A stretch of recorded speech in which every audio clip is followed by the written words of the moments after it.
बिहारी गोपीजन वल्लभ गिरिवरधारी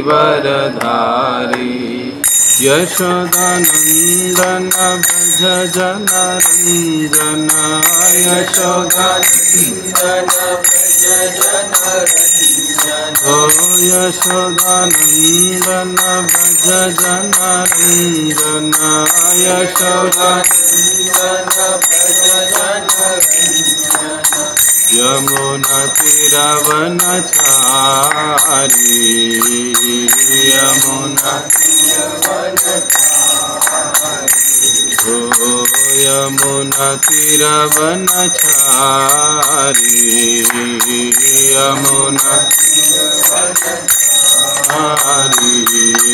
जय राधा माधव कुंज बिहारी गोपीजन वल्लभ गिरिवरधारी जय राधा गोपीजन वल्लभ गिरिवरधारी यशोदानंदन व्रज जनरंजन यशोदानंदन व्रज जनरंजन ओ यशोदानंदन व्रज जनरंजन यशोदानंदन व्रज जनरंजन यमुना तीरवनचारी यमुना तीरवनचारी ओ यमुना तीरवनचारी यमुना तीरवनचारी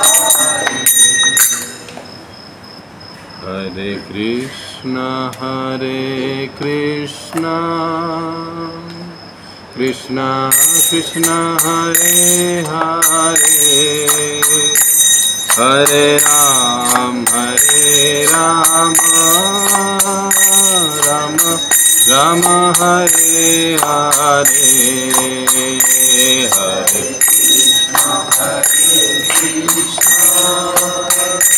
कृष्ण कृष्ण हरे हरे हरे राम राम हरे हरे कृष्ण कृष्ण कृष्ण हरे हरे हरे राम राम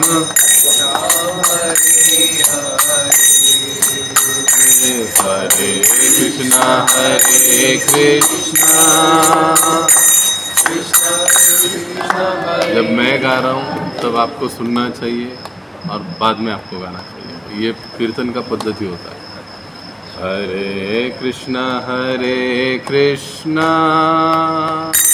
कृष्ण कृष्ण हरे हरे हरे राम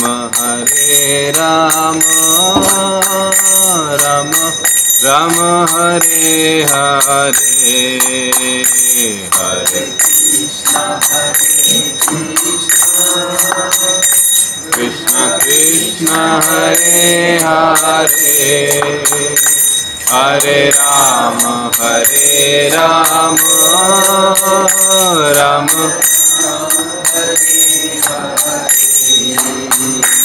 हरे कृष्ण कृष्ण कृष्ण हरे हरे हरे राम राम हरे हरे हरे कृष्ण कृष्ण हरे हरे हरे राम हरे हरे हरे कृष्ण कृष्ण कृष्ण हरे हरे हरे राम राम राम हरे हरे हरे कृष्णा कृष्णा कृष्णा हरे हरे हरे राम राम राम हरे हरे हरे कृष्णा कृष्णा कृष्णा हरे हरे राम राम राम हरे हरे हरे कृष्णा हरे राम राम राम हरे हरे हरे कृष्णा कृष्णा कृष्णा हरे हरे हरे राम राम राम हरे हरे हरे कृष्णा हरे राम राम राम हरे कृष्णा कृष्णा कृष्णा हरे हरे हरे राम राम राम हरे हरे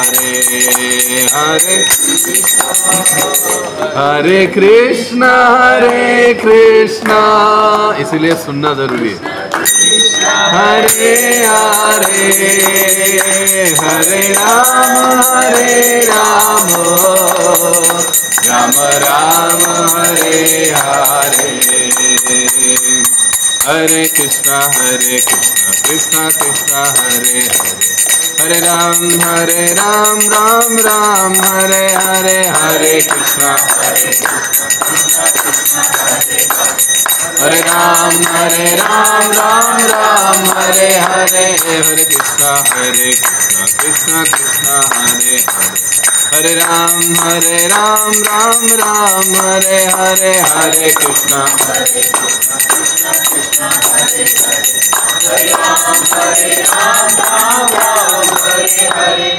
बोलो श्री श्री राधा कृष्ण चंद्र भगवान की जय।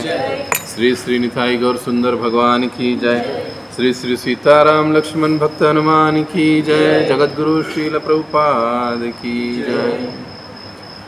ओम नमो भगवते वासुदेवाय। ओम नमो भगवते वासुदेवाय। ओम नमो भगवते वासुदेवाय। ओम नमो भगवते वासुदेवाय।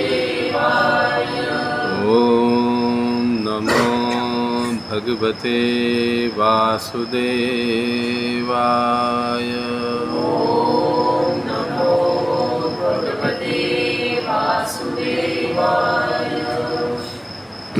श्रीमद् भगवद गीता अध्याय 2 और श्लोक संख्या 60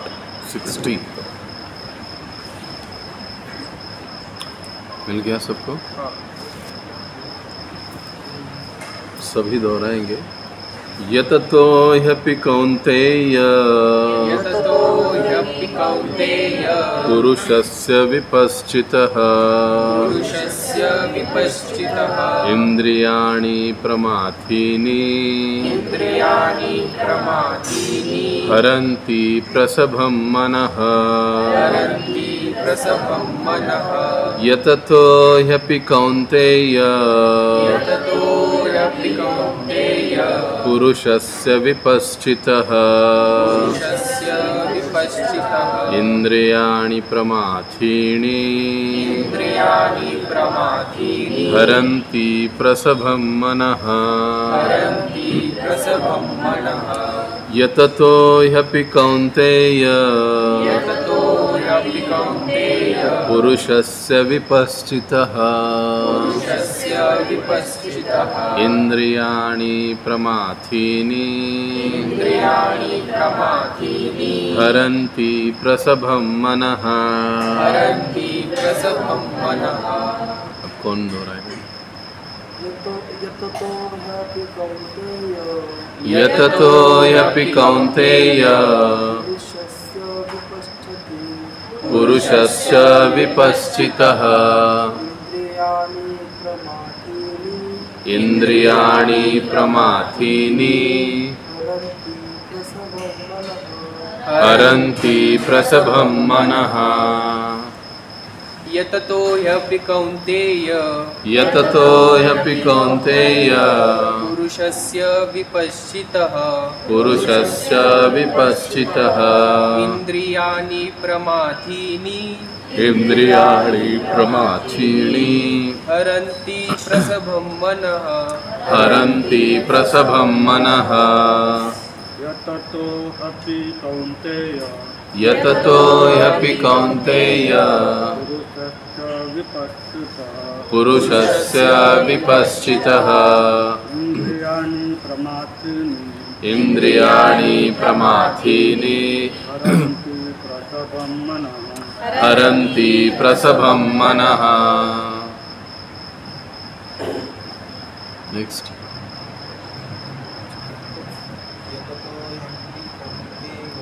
यततो ह्यपि कौन्तेय पुरुषस्य विपश्चितः इंद्रियाणि प्रमाथीनि हरन्ति प्रसभं मनः। माता जी। यततो ह्यपि कौन्तेय पुरुषस्य विपश्चितः इंद्रियाणि प्रमाथीनि हरन्ति प्रसभं मनः। नेक्स्ट। यततो ह्यपि कौन्तेय पुरुषस्य विपश्चितः इंद्रियाणि प्रमाथीनि हरन्ति प्रसभं मनः। अनुवाद और तात्पर्य श्रील प्रभुपाद जी के द्वारा। श्रील प्रभुपाद की जय। अनुवाद कौन पढ़ेगा? मैं पढ़ूँ।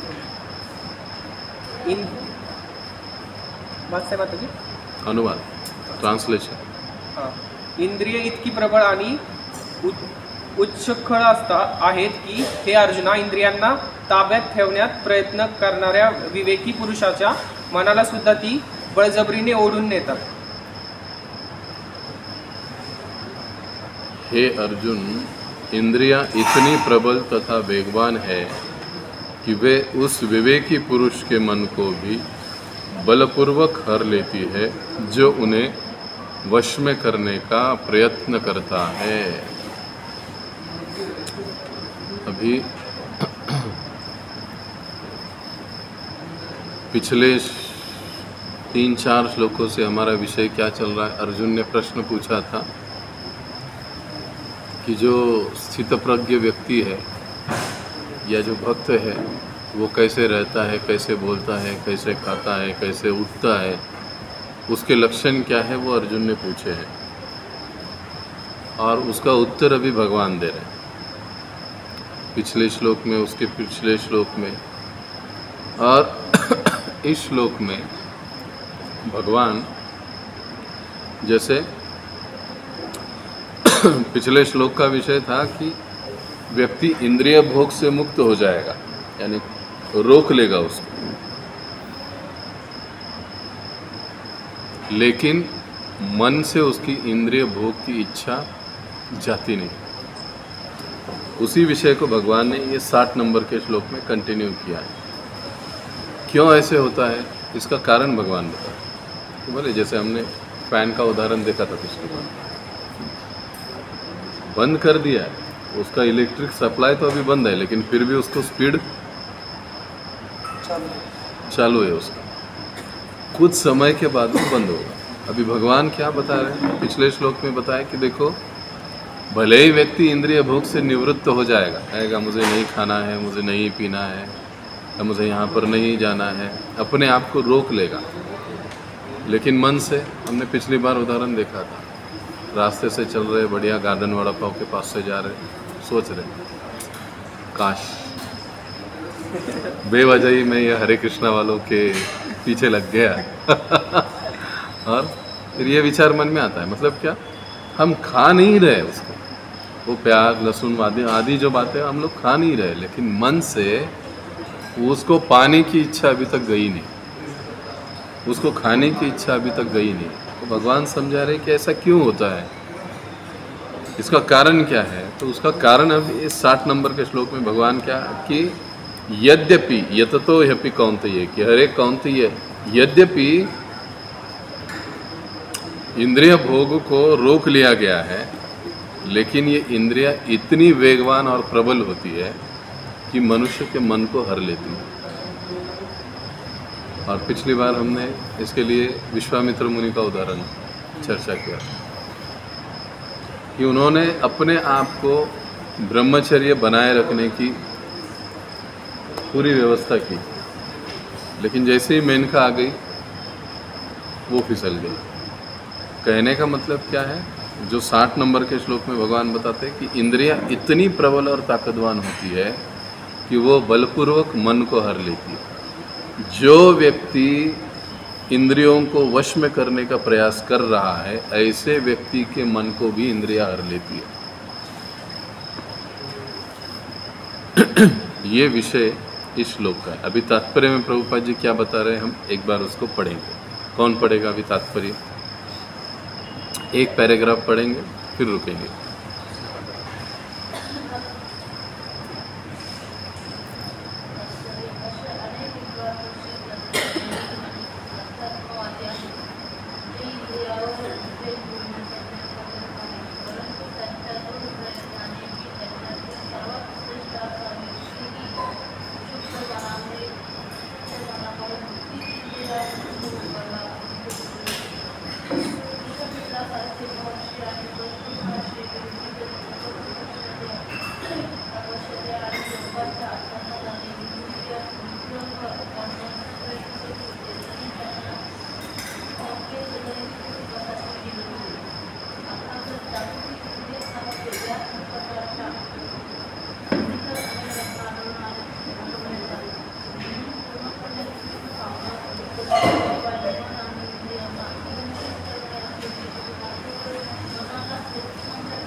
बस अभी तात्पर्य में प्रभुपाद जी क्या बता रहे हैं कि अनेक विद्वान ऋषि, दार्शनिक तथा अध्यात्मवादी इंद्रियों को वश में करने का प्रयत्न करते हैं।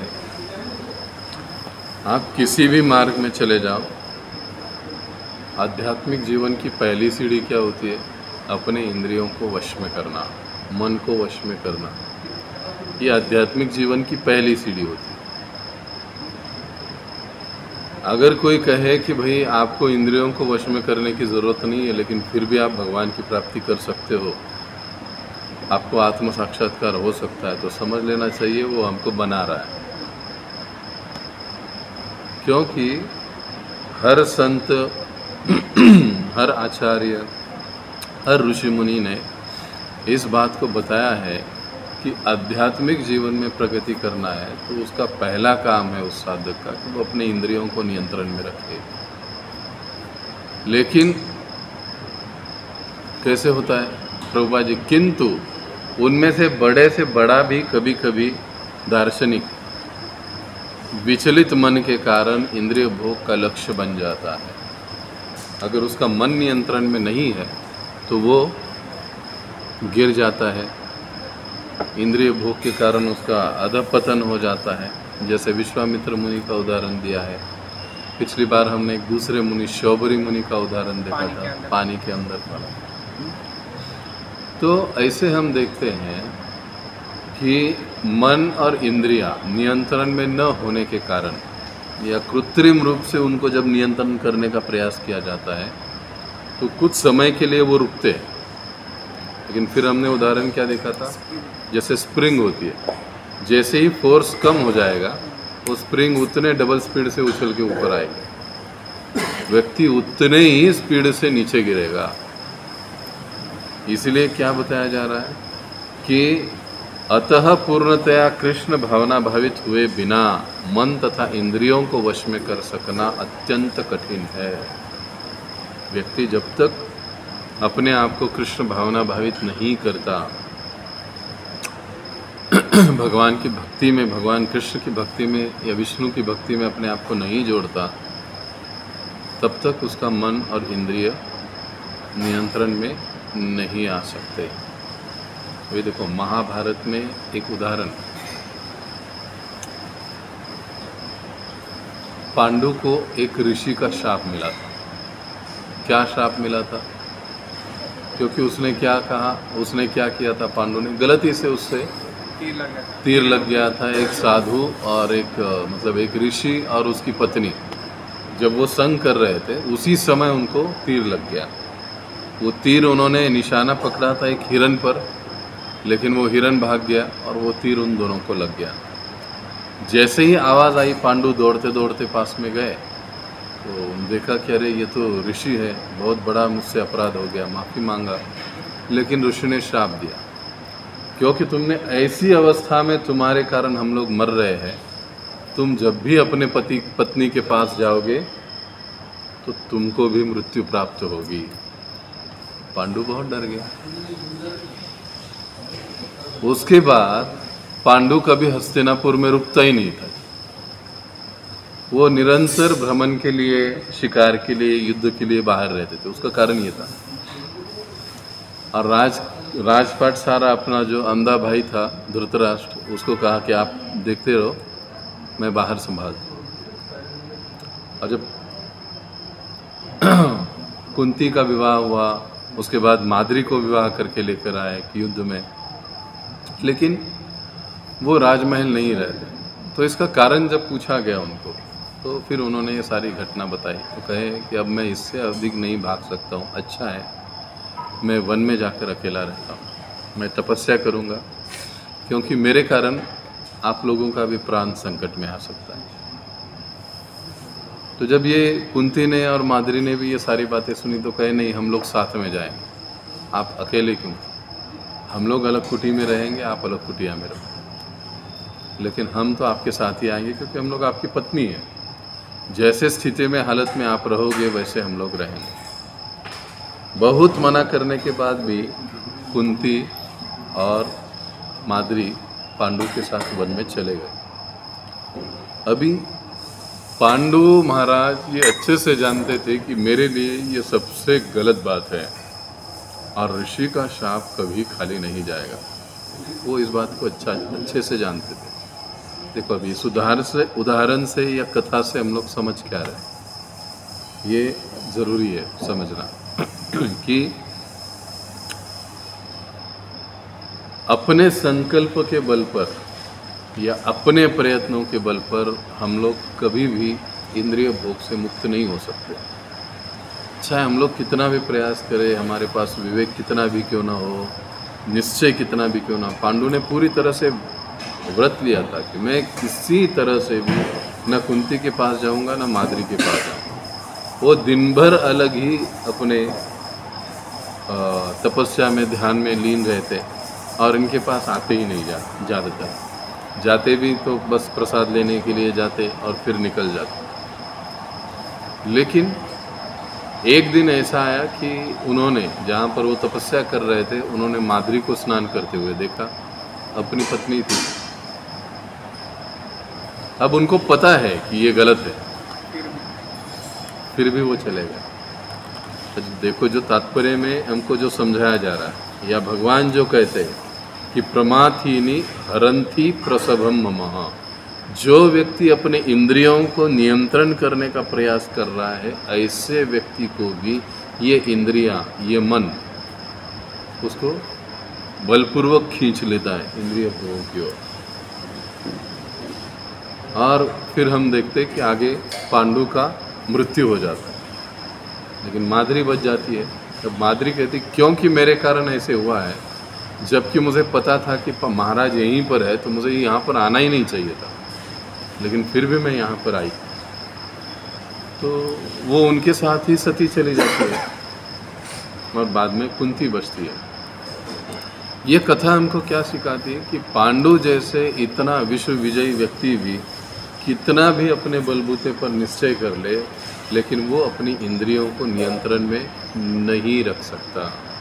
इसीलिए प्रभुपाद जी यहाँ समझा रहे हैं कि अतः पूर्णतया कृष्ण भावना भावित हुए बिना मन तथा इंद्रियों को वश में करना अत्यंत कठिन है।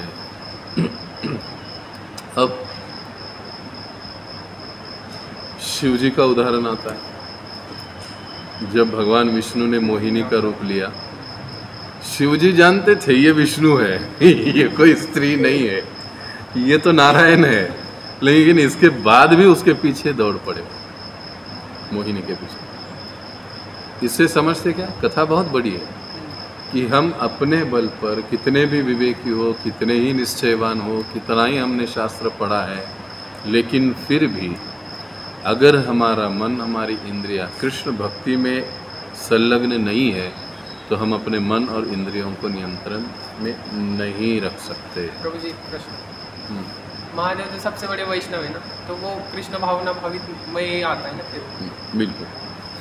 अभी वो वैष्णव है, लेकिन वो दिखाते हैं वो क्या समझा रहे अपने इस लीलाओं से। वो ये समझाते कि भक्त, इसीलिए कई बार भक्त लोग भी गड़बड़ी कर देते हैं ना, होता है। हम लोग यूट्यूब पर देखते, इधर देखते, उधर देखते, वो चलता है। जो है वो ओपनली है। ये क्यों होता है? क्योंकि हम सही रूप से जब अपने मन और इंद्रियों को भगवान की सेवा में नहीं लगाते, अपनी साधन भक्ति में हम लोग नहीं जुड़ते, तब फिर ये गड़बड़ी होती है। भक्त लोग भी उससे छूट नहीं सकते, इसलिए सावधानी। इसलिए हमने आपको कहा ना, आपको किचन में और इधर उधर जाने की ज़रूरत नहीं है। समझे? तो इसीलिए, क्योंकि ये अनंत काल से ये चीज़ें चलती आ रही हैं, लेकिन अगर हमको इससे बचना है तो हमें कुछ परहेज़ रखना पड़ेगा।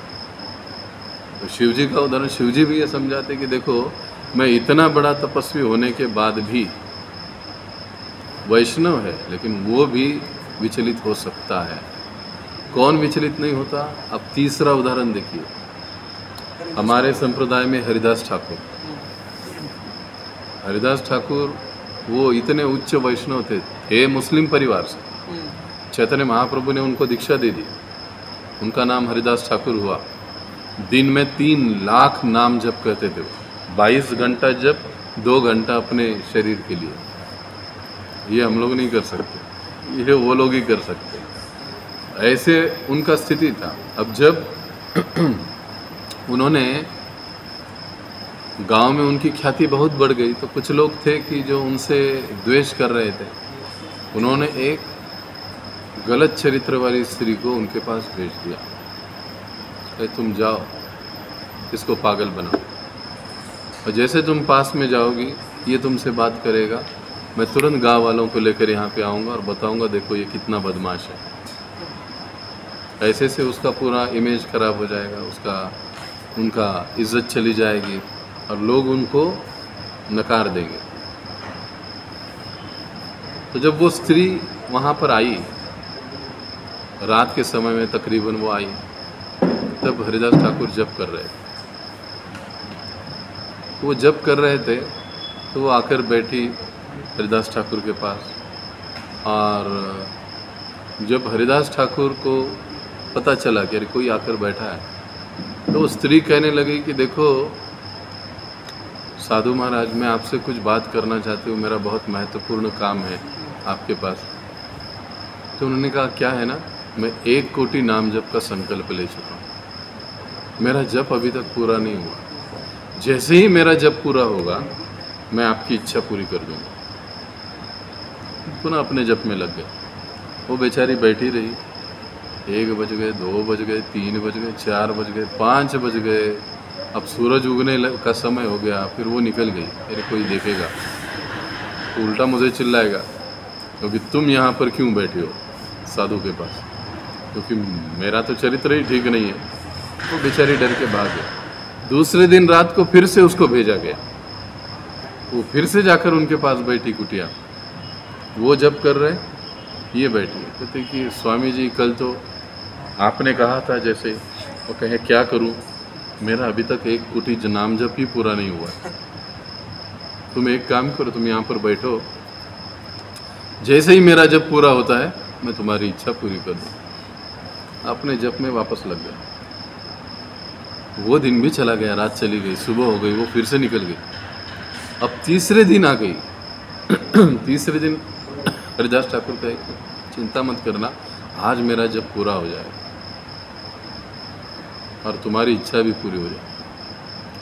हरिदास ठाकुर अपने जप में लग गए, ये बैठी रही। सुबह होने को आई। जैसी सुबह हुई, हरिदास ठाकुर जी ने अपना जप माला नीचे रखा, जप पूरा हुआ, वैसे ही वो उनके चरणों में गिर गई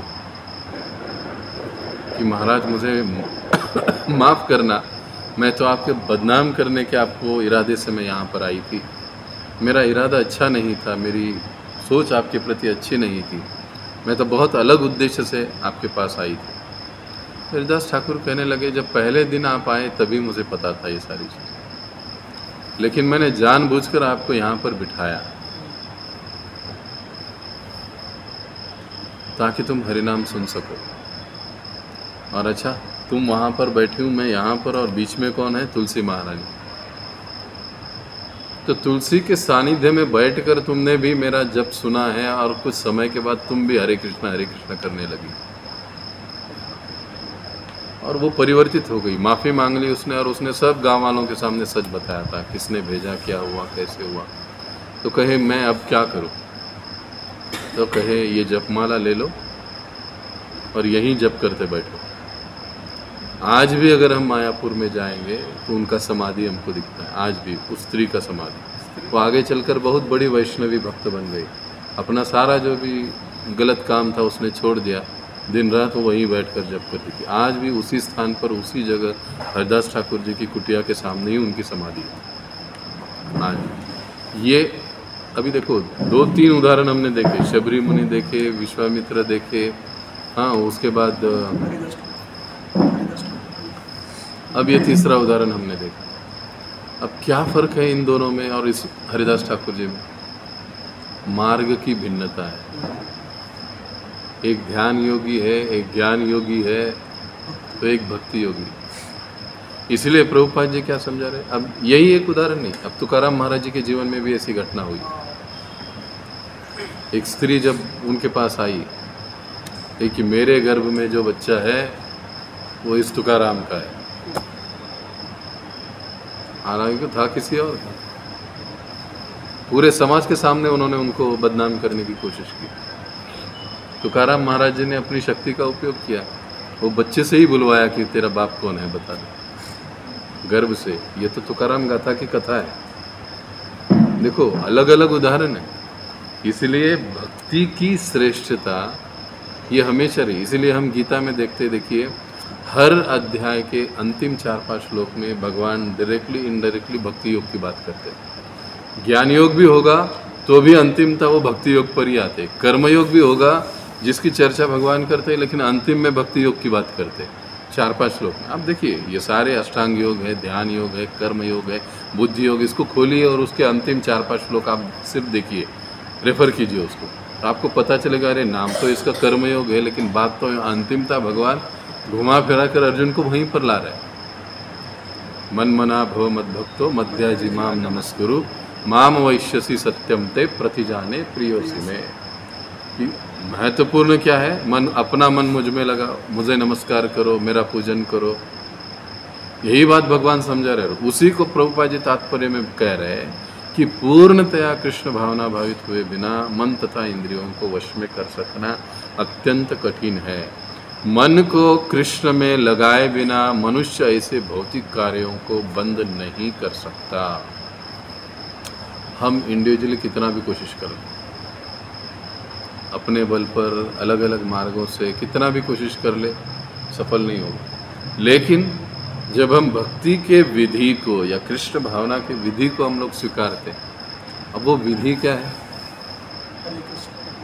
महामंत्र का जप, हरे कृष्ण महामंत्र का जप करना। ये जप करना, देखो मंत्र मनत्रायति इति मंत्र, जो मन को तारता है या कंट्रोल में लाता है उसको मंत्र कहा जाता है।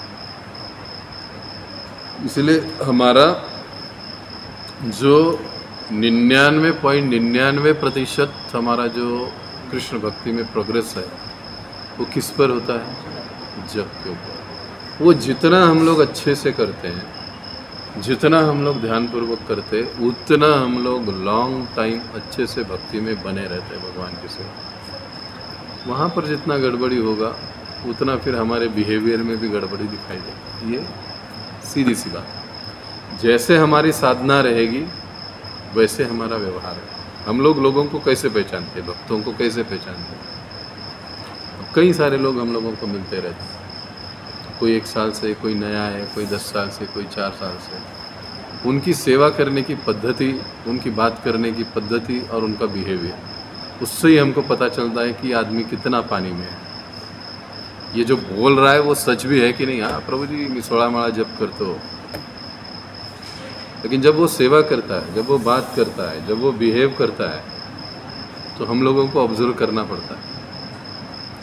उसमें हमको पता चल जाता है कि नहीं। इसलिए हमारी साधन भक्ति, हमारा जो नाम जप है वो सबसे महत्वपूर्ण है। उसको हम जितना अच्छे से करेंगे उतने जल्दी हम लोग अपने इंद्रियों पर, अपने मन पर कंट्रोल कर पाएंगे, नहीं तो संभव नहीं। जब साधना अच्छे से नहीं होती है, नाम जप अच्छे से नहीं होता है, भगवान की सेवा नहीं होती, भगवान की कथाओं को हम नहीं सुनते, भक्तों के संग में नहीं आते, भक्तों के साथ बैठकर हम कथाओं को नहीं श्रवण करते हैं, तो ऐसी स्थिति में फिर हम लोग अधिक समय आध्यात्मिक जीवन में नहीं रुक सकते। क्योंकि ये सारी जो चीज़ें हैं वो हमारे आध्यात्मिक जीवन के लिए, जैसे खाद, पौधे के लिए खाद होता है, वैसे ये चीज़ें हमारे आध्यात्मिक जीवन के लिए खाद होती है। अगर ये खाद पानी डालना हम बंद करेंगे तो पौधा कुछ समय के बाद, फिर कुछ समय के बाद भक्त कहते हैं अरे समय नहीं है प्रभु जी, बहुत बिजी हूँ, ये हूँ। कि क्यों होता है? क्योंकि वो जो भगवान के प्रति की जो तीव्रता है वो कम हो जाती है। वो तीव्रता क्यों कम हो जाती है? क्योंकि हम अपना साधन भजन ठीक से नहीं करते, भगवान की लीलाओं को हम सुनते नहीं है, भक्तों के संग में नहीं आते, हम लोग सेवा नहीं करेंगे, तो फिर ये सारी चीज़ें हमको कुछ दिनों के बाद।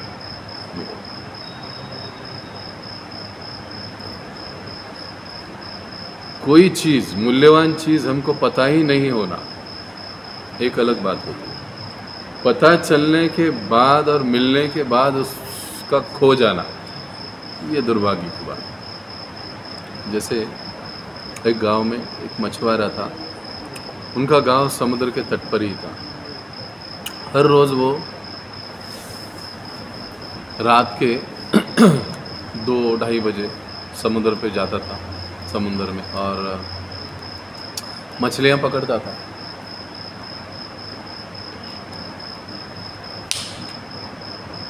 पानी में जाल फेंकता था, बैठता था, जैसे ही मछली आती थी पकड़ता था, उसी से उसका घर-बार चलता था। एक दिन हुआ ऐसे कि उस जल्दी जग गया, उसको लगा कि अरे हमेशा का ही टाइम है। वो अपना जाल ले लिया, जाला मछली का, और निकल पड़ा समुद्र की ओर। जब पूरे समुद्र के पास आया तो उसने इर्द गिर्द देखा, थोड़ा ऊपर देखा, उसको ध्यान में आया कि अरे नहीं, मैं आज तो शायद से जल्दी आ गया हूँ। जब उसने ठीक से देखा इधर उधर तो उसको ध्यान में आया कि अरे लगभग तो मैं 12-1 बजे ही आ गया हूँ मैं यहाँ। अब बैठ के क्या किया जाए, अब वापस जाके सोना भी तो ठीक बात नहीं है। चलो यहीं पे बैठते रुकते थोड़ा समय, और उसके बाद चालू करते अपना काम हमेशा के टाइम। तब समुद्र के तट पर एक स्थान पे जाकर वो बैठ गया, पीछे पत्थर था, उसको बढ़िया से ऐसे बैठ गया। अब जब आदमी पानी के पास जाकर बैठता है तो एक स्वाभाविक काम करता है। वो क्या करता है?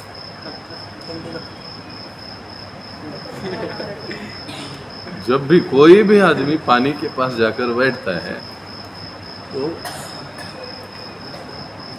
इससे एक चीज है पता चलती है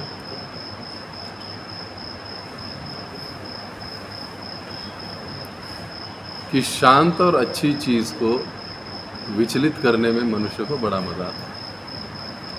एक चीज वो बैठ गया, उसने भी पास से पत्थर उठाया, फेंकने लगा, उठाया फेंक रहा है, उठा रहा है फेंक रहा है। 1 घंटा बीत गया, 1.5 घंटा बीत गया।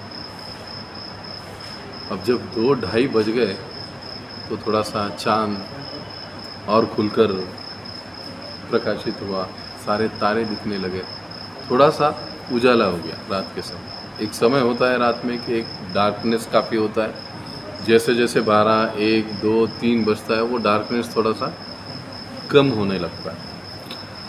तो जैसे ही उठाया, उसने हाथ लगाया था, उसको कुछ पत्थर लगे, कुछ कपड़ा लगा, तो उसमें से देखा उसमें कुछ पत्थर है, तो पत्थर निकाल फेंक रहा था। आखिरी पत्थर जब उसने उठाकर फेंका और पत्थर की ओर देखा तो पत्थर चमक गया।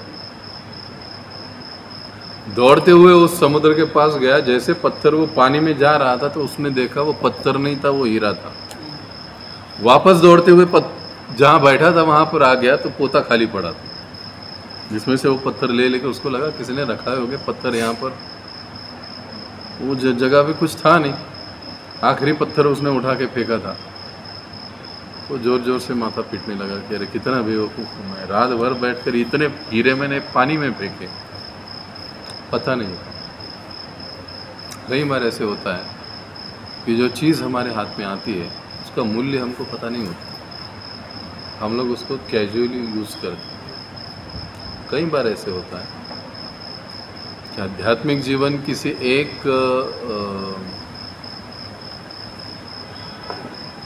सुकृत के कारण किसी भक्त, किसी वैष्णव के कारण हमको मिल जाता है, लेकिन उसका महत्व न समझने के कारण कई बार वो छूट जाता है। ये सबसे बड़े दुर्भाग्य की बात है। तो आगे प्रभुपाद जी बताते हैं कि कृष्ण भावनामृत इतनी दिव्य सुंदर वस्तु है कि इसके प्रभाव से भौतिक भूख स्वतः निरस हो जाता है। यह वैसा ही है जैसे कोई भूखा मनुष्य प्रचुर मात्रा में पुष्टिदायक भोजन करके अपनी भूख मिटा ले। जब आदमी बहुत भूखा होता है, खाना खाता है, संतुष्ट हो जाता है। वैसे ही जैसे जैसे व्यक्ति आध्यात्मिक जीवन कृष्ण भावना में, कृष्ण भक्ति में आगे बढ़ता है, वैसे वो इससे वो स्वयं ही संतुष्ट होता है। फिर उसको बाकी अनावश्यक चीज़ों में कोई रुचि नहीं रहती। इसीलिए लोग कई बार कहते हैं ना कि अरे हरे कृष्ण वाले लोग कैसे जीते हैं, ये नहीं खाते, वो नहीं खाते, चाय नहीं पीते, ऐसा नहीं करते, वैसा नहीं करते, पिक्चर को नहीं जाते, ये नहीं करते, कैसे जीते। क्योंकि इन सारे चीज़ों के साथ जीने के ये लोग आदी हो गए। और हमने वो टाइम पे एक उदाहरण देखा था पिछले सप्ताह में, सैटरडे को, चॉकलेट और चाकू। जब ऊंचे स्तर की चीज़ हमारे हाथ में आती है तब नीचे स्तर की चीज़ स्वाभाविक अपने आप ही हाथ से छूट जाती है। मान लो कोई कह रहा है कि प्रभु जी शक्कर ले लो, मेरे को कहता है, कोई आता है प्रभु जी बढ़िया रसगुल्ला है, अब मैं शक्कर लूँगा कि रसगुल्ला लूँगा? जो चीज़ बढ़िया है वो ले लूँगा, शक्कर थोड़ी ना लूँगा मैं।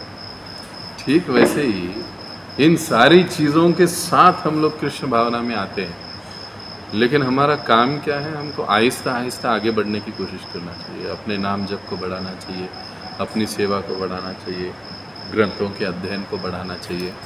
जैसे जैसे इन चीज़ों को हम बढ़ाएंगे वैसे वैसे ये बाकी जो अनावश्यक चीज़ों के साथ हम लोग आए वो ऑटोमेटिकली छूटते जाएंगे। इसके लिए अलग से कोशिश करने की ज़रूरत नहीं पड़ती है। अब महाराज अम्बरीश भी परम योगी दुर्वासा मुनि पर इसलिए विजय पा सके क्योंकि उनका मन निरंतर कृष्ण भावनामृत में लगा रहता था।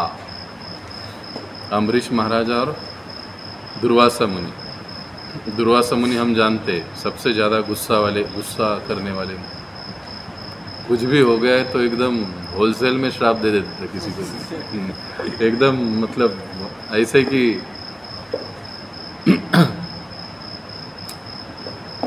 तो जब अम्बरीश महाराज जी के यहाँ पर वो अतिथि के रूप में आए,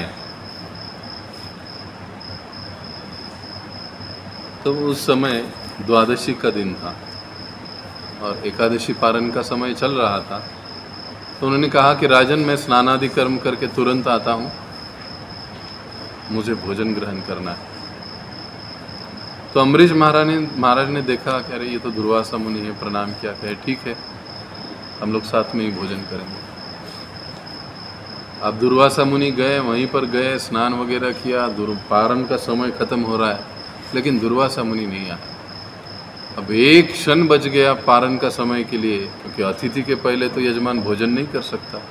आजकल की जैसी बात नहीं है, आला तर आलन गेला तर गेला। वो पहले वो सारी चीज़ें थी, हमारी संस्कृति थी कि कोई मेहमान अगर घर में आ गया तो उससे पहले घर का मालिक खाना नहीं खाएगा, पहले उसको बुलाएगा, उसको खिलाएगा, उसके साथ खाए।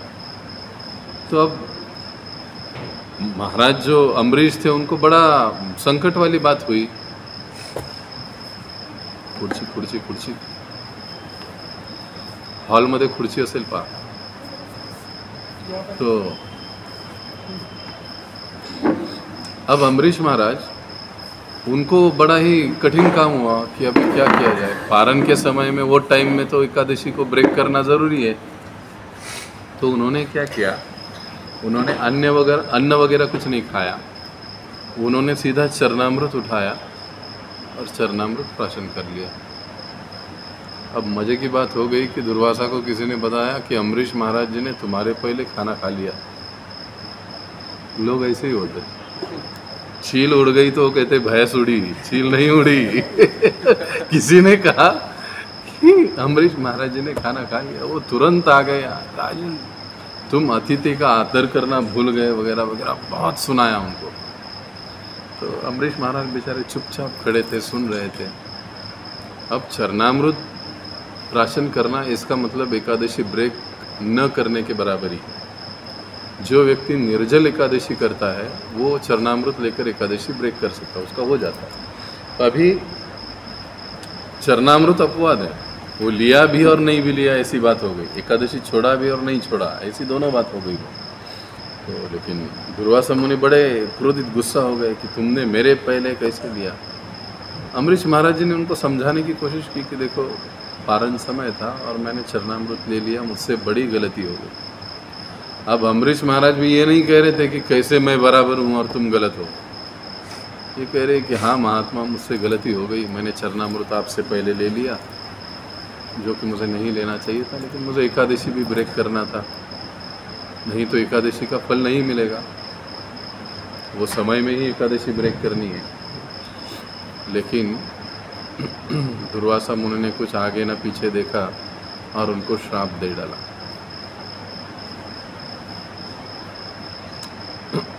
एक असुर प्रकट हो गया और वो अम्बरीश महाराज को मारने की कोशिश करने लगा। लेकिन जैसे ही अम्बरीश महाराज को मारने की कोशिश करने लगा, वैसे ही सुदर्शन वहाँ पर प्रकट हो गए, भगवान कृष्ण। उस असुर को मार दिया। अब असुर को मारने के बाद भी सुदर्शन का गुस्सा शांत नहीं हुआ। सुदर्शन चक्र वो लग गया दुर्वासा के पीछे। अब दुर्वासा जान बचा के भागने लगे, ब्रह्मा जी के पास गए, पहला लोक ब्रह्मलोक। ब्रह्मा जी बचाओ बचाओ, देखो ये ऐसी बात हो रही है। कहे ये तो नारायण का अस्त्र है, मैं कुछ नहीं कर सकता हूँ, तुम दोनों का मैटर है, आप उसमें सुलझा लो। तो कह रहे ब्रह्मा जी क्या काम किए। फिर भाग गए कैलाश पर शिव जी के पास। शिव जी तो सबसे बड़े और वे तो शिव जी के भक्त है। दुर्वासा मुनि कहे महादेव मेरी रक्षा कीजिए इस अस्त्र से, ऐसी ऐसी बात हुई।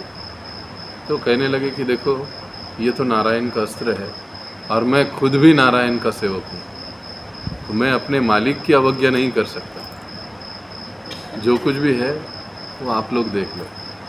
अब दुर्वासा समझ गए कि अब नारायण के पास जाने के सिवा कुछ चारा नहीं रहा। ये ईगो का प्रॉब्लम बहुत भयानक होता है।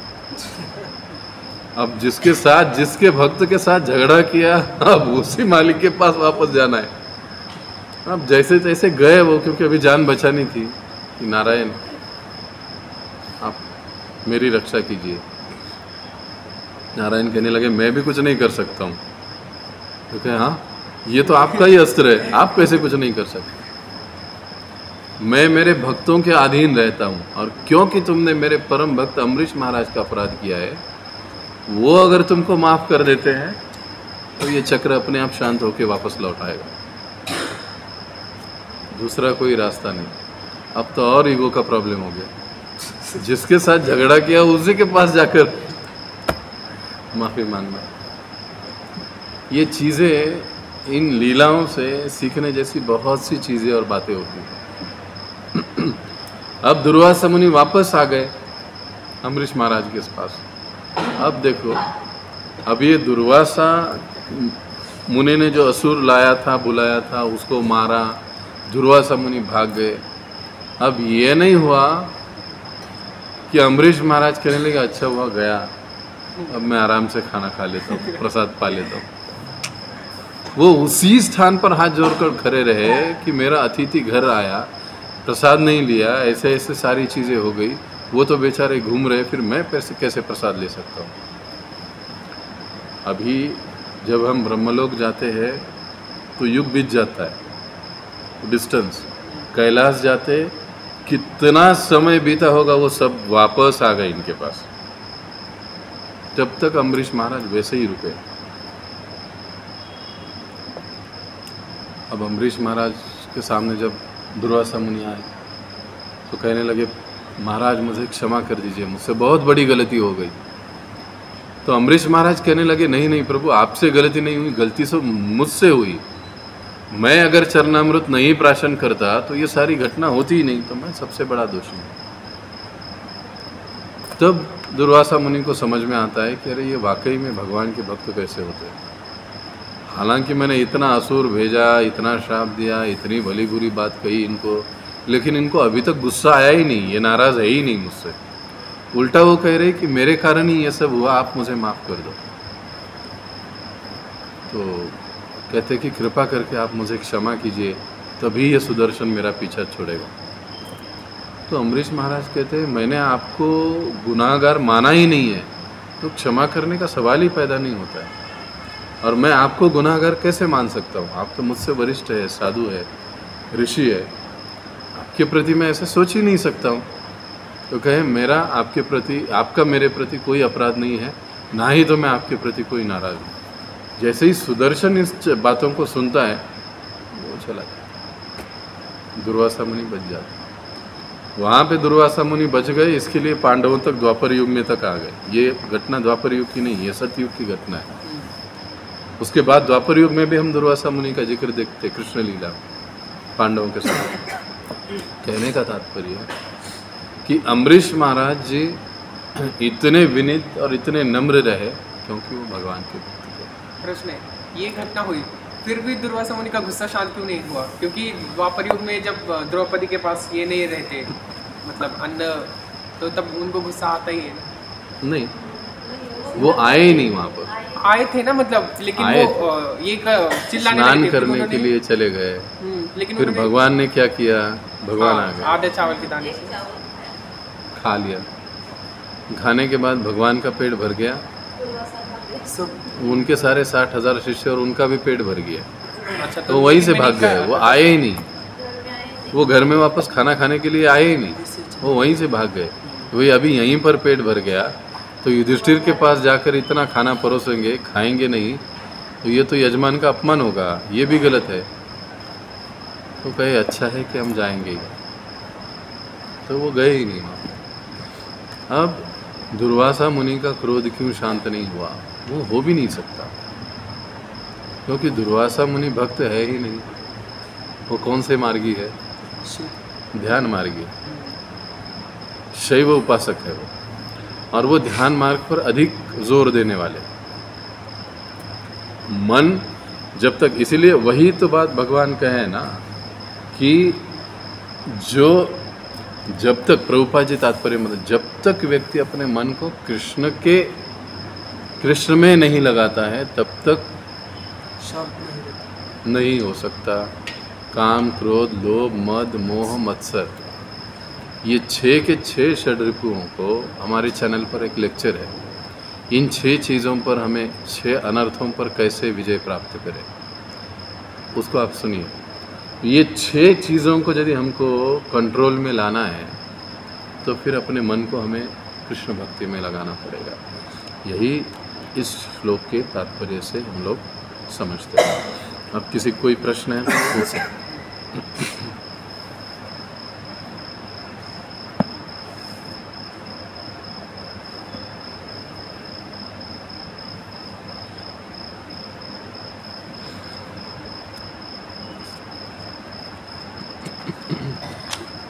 सब लोग जप कर रहे हैं, चालू है सबका जप। कितना कितना माला होता है? 8 7 16 4 माला। आपका 4? मैं परसों तक, मतलब परसों की सफल एकादशी थी ना, तब तक मैं माला से जप नहीं करता था। रेग्युलर ऐसे करता था, जब म्हणजे मुखी नाम हाती काम अशा प्रमाणे चालू होतं। मला परवाशी माताजी म्हणलं की माळाचा जर आवाज आहे तो झालाच पाहिजे। मग मला एकादशी दिवशी मला माळ दिली इथे सफल एकादशी दिवशी, मग ते आवाज सुरू झाले बाबापासून। सुरुवातीला माताजी म्हणले की 4 माळा तरी करा, तर आम्ही करतोय सगळे।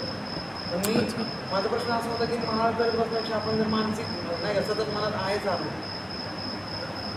मनामध्ये सतत नामस्मरण चालू जर आहे तर तो माळ जप केलाच पाहिजे किंवा मोजून केलाच पाहिजे का, असा प्रश्न होता माझा।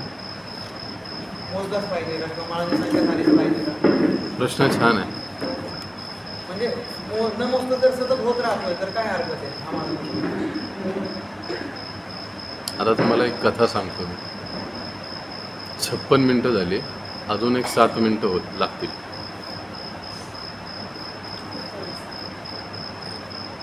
एकदा नारद मुनि कलयुग के आरंभ में पृथ्वी भ्रमण के लिए आ गए। सब जगह घूम रहे थे, गांव-गांव, बाड़ी बस्ती, इधर उधर शहरों में देख रहे थे। लेकिन वो ये देख रहे थे कि अरे इस कलयुग में तो लोगों के पास भगवान का नाम लेने के लिए समय ही नहीं है।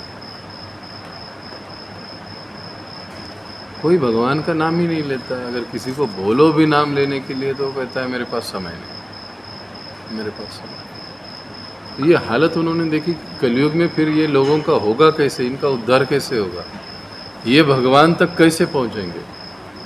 अपने इस प्रश्न को लेकर वो भगवान नारायण के पास वैकुंठ में आ गए। प्रभु अभी मैं पृथ्वी प्रदक्षिणा करके आ रहा हूँ, घूम कर आ रहा हूँ, लेकिन पृथ्वी की हालत बड़ी खराब है। आपका नाम लेने के लिए, आपका स्मरण करने के लिए किसी के पास समय ही नहीं है। भगवान ने कहा अच्छा, लेकिन कहा भगवान मैंने एक किसान को देखा, वो सुबह उठते ही आपका नाम लेता था। दोपहर में जब खाना खाता था एक बार वो आपका नाम लेता था। शाम को सोता था तो वो एक बार नाम लेता था। तो ऐसा नाम लेने से क्या होगा, इतने से नाम से क्या होगा। तो नारायण बोले अच्छी बात है, लेकिन वो मेरा नाम तो ले रहा है ना। हाँ नाम तो ले रहा है, लेकिन ये 3 बार नाम लेने से क्या होगा। तो अब कहे देखो मैं तुमको एक सेवा देता हूँ।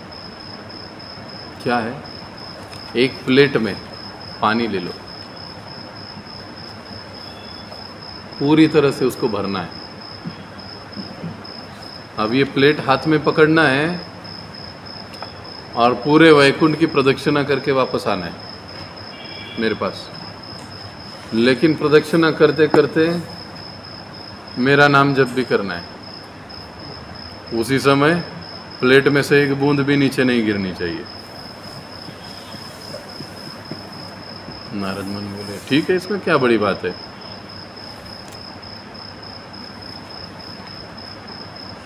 प्लेट ले ली, प्रदक्षिणा चालू कर दी। थोड़ा दूर गए, हरे कृष्णा बोलने लगे, पानी गिरने लगे, उसको पकड़ने लगे। उस पूरा ध्यान है प्लेट से पानी गिरे ना, प्लेट से पानी गिरे ना।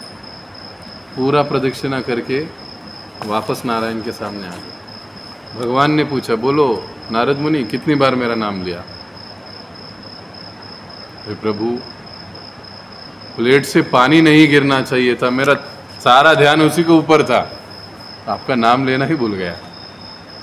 तो कहे देखो, वो जो किसान है वो अपनी सारी जिम्मेदारियों को करते हुए 3 बार नाम ले रहा है, लेकिन तुम 3 बार भी नहीं ले पाए, जबकि तुमको एक ही जिम्मेदारी दी कि प्लेट पकड़ के आना है। तो वो कहने का तात्पर्य क्या है कि हम जो कहते हैं ना कि मन में 24 तास चलता रहता है, तो ये भ्रम होता है, ये वास्तविकता नहीं होती। आप सोचिए, अगर हमारे मन में 24 घंटा भगवान का स्मरण चलता है और चलता होता, तो वैकुंठ से हमारे लिए विमान नहीं आ जाता। थोड़ा ये शास्त्र की बात है ही नहीं, ये सिर्फ क्या है, इसको कहते हैं तर्क शास्त्र। केवल लॉजिकली ये बात है कि 24 घंटा अगर हम लोग भगवान के नाम का स्मरण करते रहे, हम तो इस दुनिया में रहेंगे ही नहीं भैया। ऊपर से नारायण तुरंत बोलेगा तेरा ये बेकार दुनिया में कुछ काम नहीं, तो इधर आ जाओ ऊपर, जैसे तुकाराम महाराज जी को भेज दिया चलेगा। तो हम लोग ये जो कहते हैं कि 24 घंटा ये हमेशा हमारे मन में चलते रहता है, एक्चुअली नहीं, लेकिन तो वो नहीं होता। हम केवल भक्ति करने के लिए आए हैं ना यहाँ पे, और भगवान को प्राप्त करने के लिए, तो फिर हमको उसको करना चाहिए। लेकिन भगवान ने तो ये भी बोला कि मुझे सबसे प्रिय तो गृहस्थी है। कर्मण्येवाधिकारस्ते। फिर मन मना वो, हाँ, 2 चीज़ें, दो दो बार बोला। देखो, इसीलिए जब हम लोग गीता को अपने बल पर पढ़ते हैं, लास्ट टाइम भी मैंने आपको समझाया था कि हम लोग हैं 5वीं में, पढ़ाई कर रहे हैं 10वीं में, तो फिर ऐसे प्रॉब्लम खड़े हो जाते हैं। एक जगह भगवान कहते हैं मन मना भव मत भक्तो मध्याजी माम नमस्कुरु, दूसरी जगह भगवान कहते हैं कर्मण्येवाधिकारस्ते मा फलेषु कदाचन। एक जगह कहते हैं अपना पूरी तरह से मन बुद्धि सब कुछ मुझ में लगा, मुझे नमस्कार कर, मेरा भक्त बन। दूसरी जगह कहते हैं कि अरे जो कर्तव्य है तेरा, जो धर्म है तेरा, वो तुझको करना पड़ेगा, लेकिन उसका फल क्या मिलेगा ये तेरे हाथ में नहीं। अब ये दोनों बातें विरोधाभास हुई। अब वो कैसे? पूरी तरह से मन को भगवान में लगाना, ये एक कला है, लेकिन इसको लगा सकते जैसे अपना आश्रम है, जैसे अपनी स्थिति है, उसको देखते हुए। अब कोई सन्यासी है तो उसको कर्म की चिंता करने की ज़रूरत नहीं, वो सिर्फ यही देखेगा कि कैसे मेरा मन 24/7 भगवान की सेवा में, चिंतन में लगा रहेगा, उसको बाकी कोई जिम्मेदारी नहीं।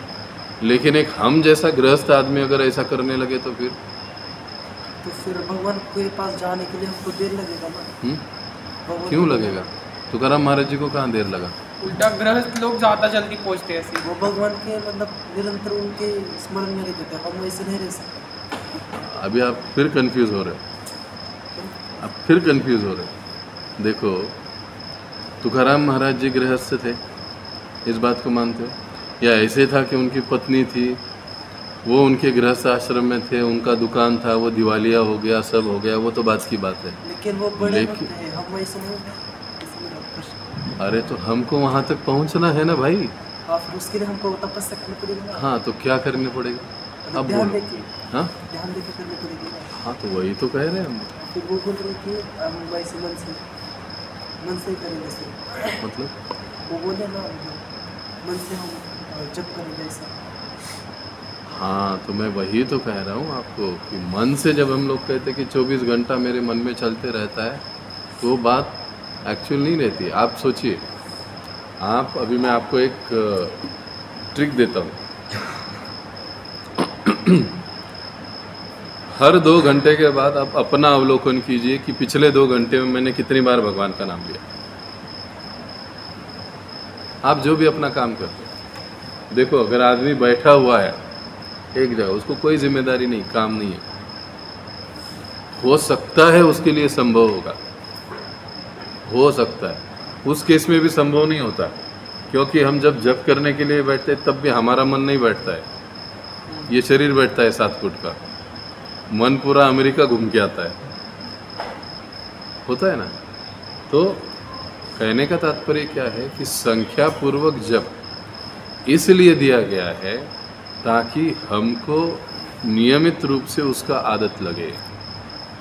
पहले होता है नियमित और उसके बाद होता है सतत। अब बच्चा है, जब जन्मता है तब ग्लास से दूध पीता है क्या? वो बॉटल है, चम्मच है, उसको कोशिश करना पड़ता है पीने की, उसको आदत लगती है, फिर जाके ग्लास से पीता है।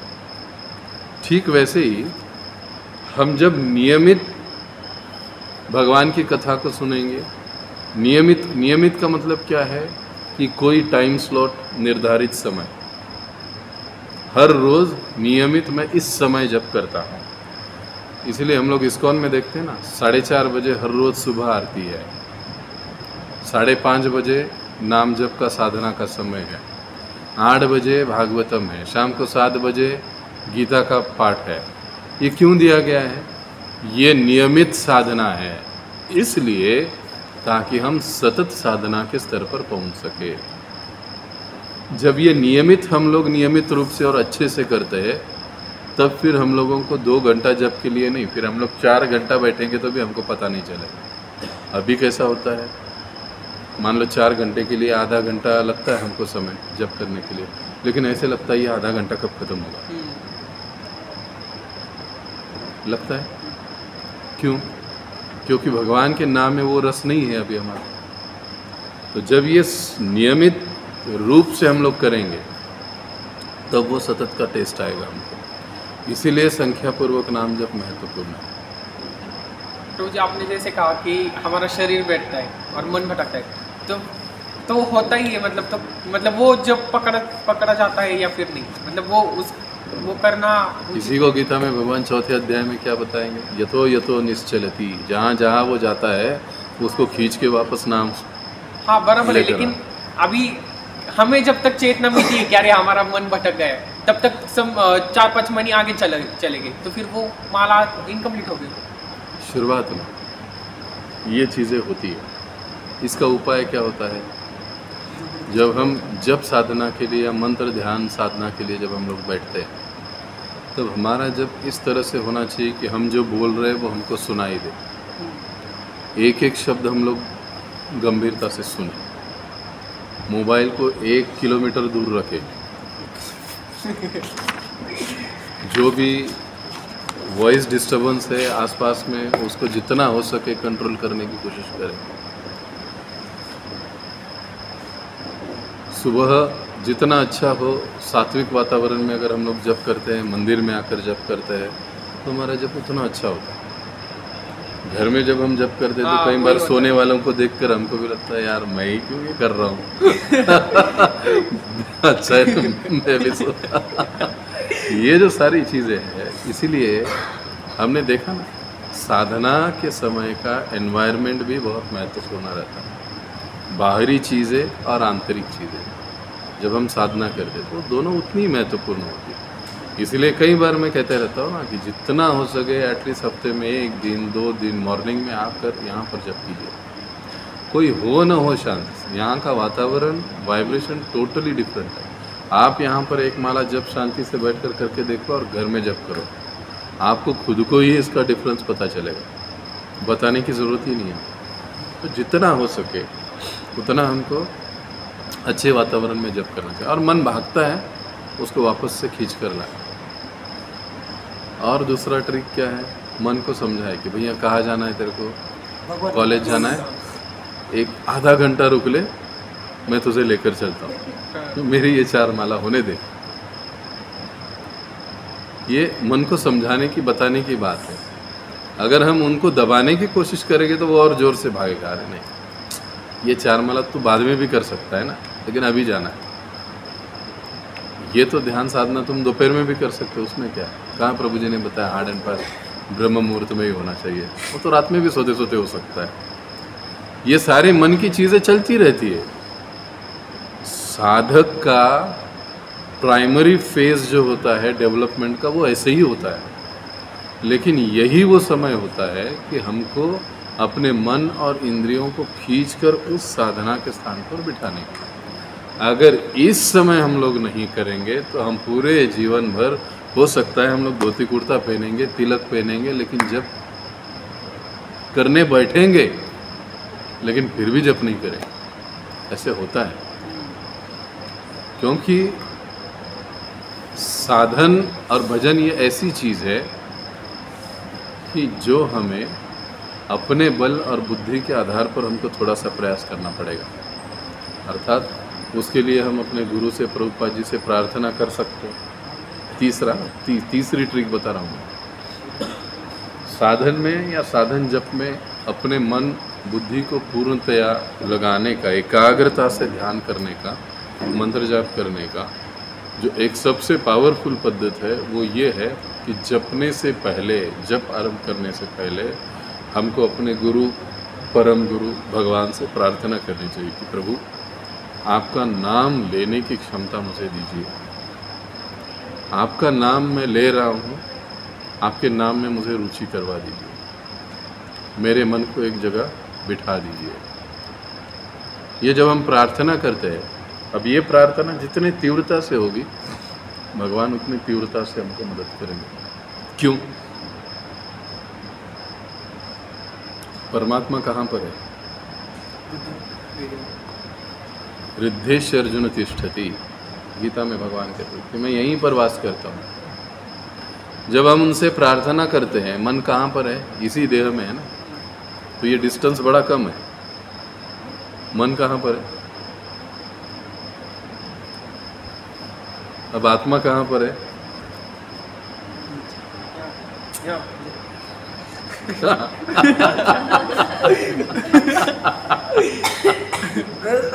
आप जानते हो दुनिया में कई लोग ऐसे हैं जो कहते हैं आत्मा यहाँ पर है, इसलिए हम लोग तिलक यहाँ पे लगाते हैं, इसलिए ज्योति ऐसी होती है। वो बहुत सारी चीज़ें, हम भी कुछ समय उनके नादी लागलो होता आम्ही पण त्यांच्या, तो हमारे कॉलेज में ही था उनका सेंटर, तो सो खैर वो हमको किसी पर टीका नहीं करनी है, परंतु आत्मा और परमात्मा दोनों विराजमान है। जब आत्मा तीव्रता से परमात्मा की प्रार्थना करता है वो सुनते हैं और वो सहज ही हमारे मन को उस नाम जप में लगा देते हैं। बिना भगवान और गुरु की कृपा से नाम साधना में रुचि उत्पन्न होना संभव नहीं होता है, ये उतनी सत्य बात है।